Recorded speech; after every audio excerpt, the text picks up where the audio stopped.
Hello there. So what I want to do right now is show you a really quick and easy pie crust recipe that is anyone can do. I know a lot of people have a little bit of trauma when it comes to making pie crust, but it's like 3 or 4 ingredients. So today I'm going to show you a really simple recipe.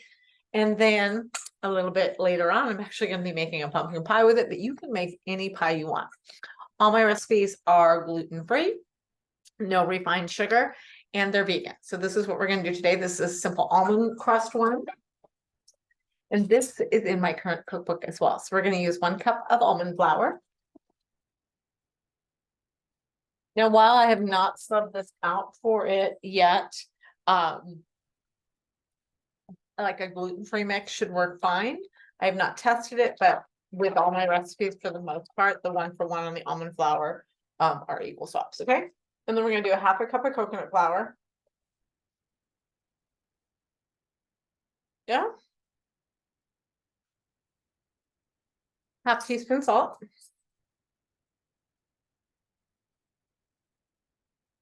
So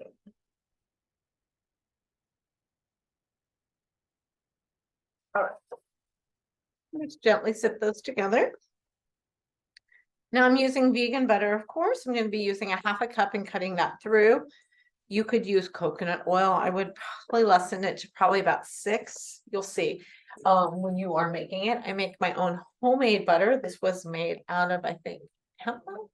Can't remember which milk I used for this. So we're going to do a 1/2 cup, and we're going to go ahead and we're going to just like you do with, standard pie crust, you're going to want to cut it through. And I'll show you how I'm going to do that as soon as I measure that. 1/2 cup's also a stick of butter. I like Earth Balance, honestly, for budget.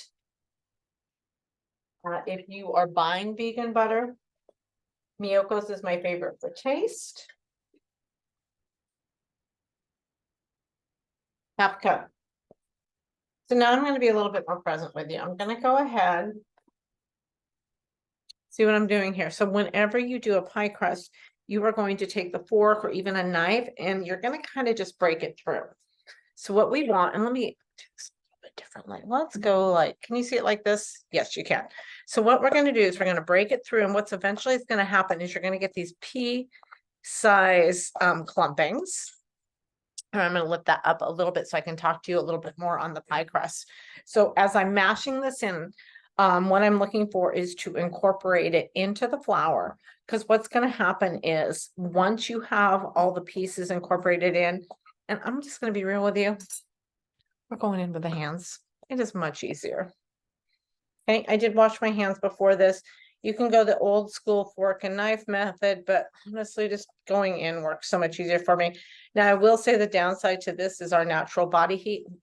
Just my camera a little bit. I have a new setup today. So I'm trying to figure out how best to film my videos now that I'm kind of rearranging things a little bit in my kitchen. So we're going to get these pea-sized crumbs back to my hands.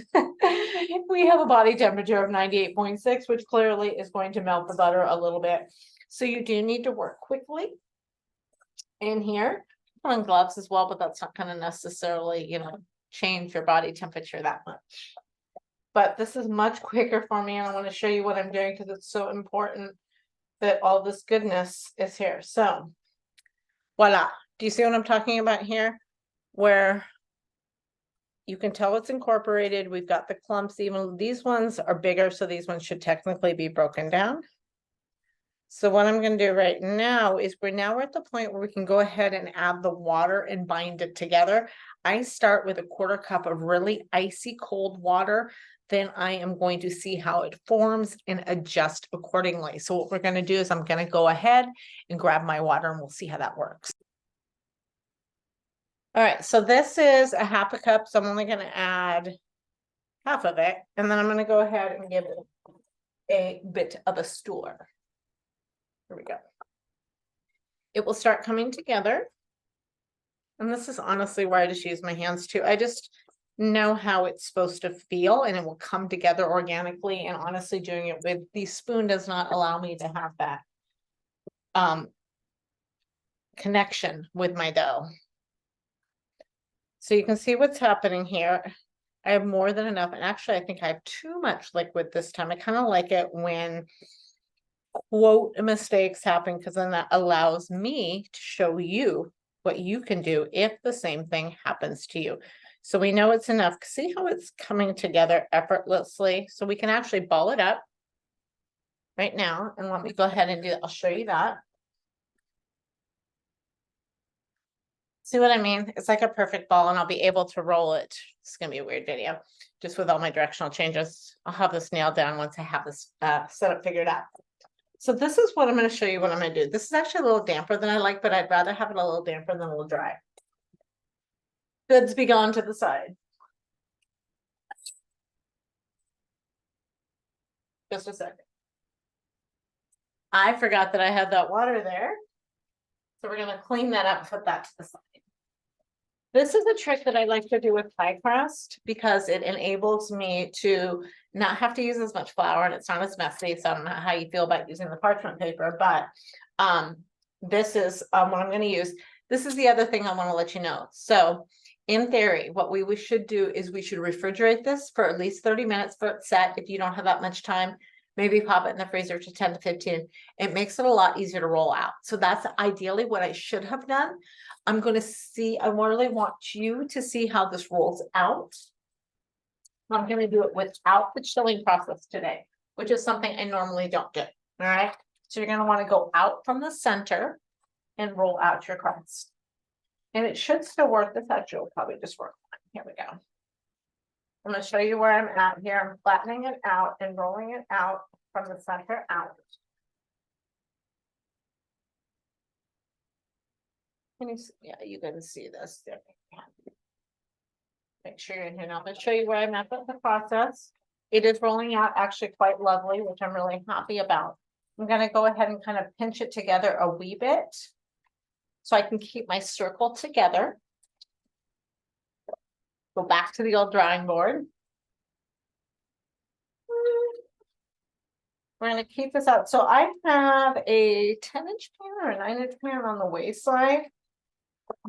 Flip this over. And what I'm going to do is have that ready to go so I can fold my crust into it.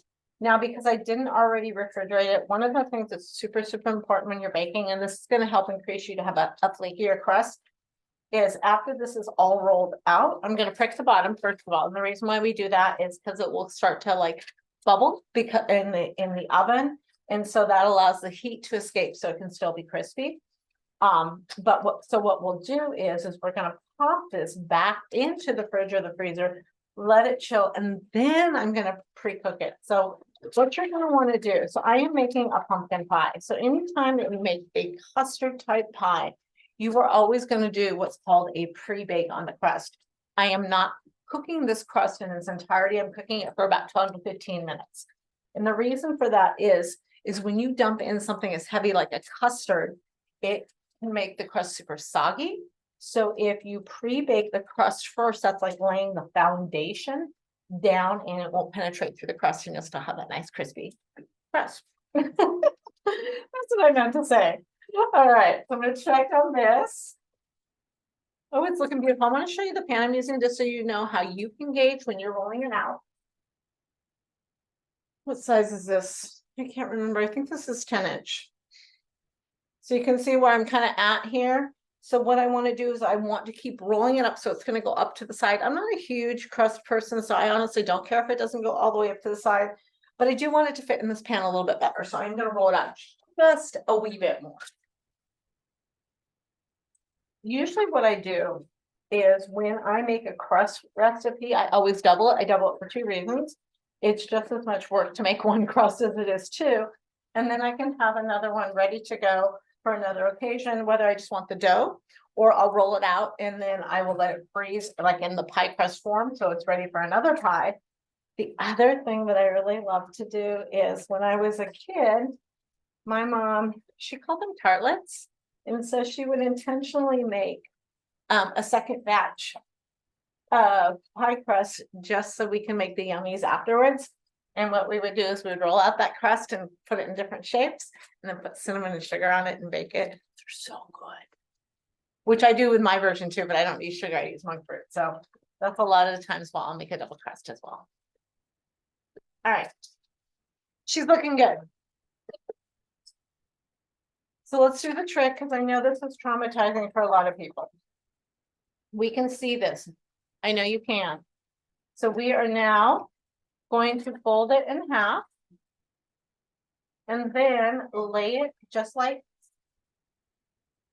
opposite. I'm glad this happened.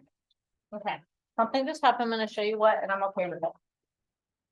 It just completely wilted on me, and I'm okay with that. So this is what we're gonna do. We're gonna show you what this happens. This completely obliterated itself, but that's not a big deal, because what we can do from here is we can just pat it in the pan. Or what I could have done is rolled it back in a ball and just start it all over, but I'm feeling a little bit lazy right now. So what I'm gonna do is I'm gonna do it this way. Because I just kind of want to show you what an alternative is when things happen in the kitchen, because you know what? Stuff always happens in the kitchen. It is cooking is an art, but it's also a science. And I think the reason I'm going to be transparent with you, I know why this folded, and this is what happened too. Remember earlier I told you how it's really important to chill the dough first. We did not chill the dough first. Had we chilled the dough first, I would not have had that issue. So this just reinforces how important it is to make sure that you do chill the dough for at least 30 minutes, then roll it out, then do the flip, and then we're going to do the pokies on the bottom. And then I have a 350-degree oven that's completely preheated. After I kind of get this all worked up, I'm going to stick it in the freezer, like I said, for about 15-20 minutes. Then I'm going to put this in the oven to cook. And then I'm going to allow it to completely cool down before I put the pie crust filling in, and then it's going to bake again. And I'm going to show you the final product, but I did want to show you a little bit on this right now. I'm going to leave this is a 10-inch pie pan, and I did make a crust for a 9-inch, which is why it's a little short. So I am going to continue to put this up just a little bit up the sides. And then I'm going to, just to show you, but I'm going to press it just a little bit more before it goes in. I'm going to go ahead and poke it before I put it in the freezer. Stick it in the freezer, then this will go in the oven, like I said, for about 12 to 15 minutes. I'm going to let it completely cool, and then I'm actually making a pumpkin pie filling that's going in this later. I'm going to show you that in product too, but I just wanted to show you a little pie crust 101, because I know it can be a little bit daunting. So if something happens to you like today, what it did for me, and it completely fell apart, push it back in. I want to show you something. See the bottom of this? See how you can see through it? That's a sign that you have the perfect thickness. And that's what I look for, because I don't like a super thick crust. So if I can see that, then I know I'm golden. So what I'm going to do is pop it in the freezer, bake it, and then I'm going to go do the pumpkin pie. I'll show you later, but I do hope this tutorial helped you and made pie crust making just a little less daunting. All right. Thank you for joining me in the kitchen today, and I will see you in the next video. All right. Bye-bye.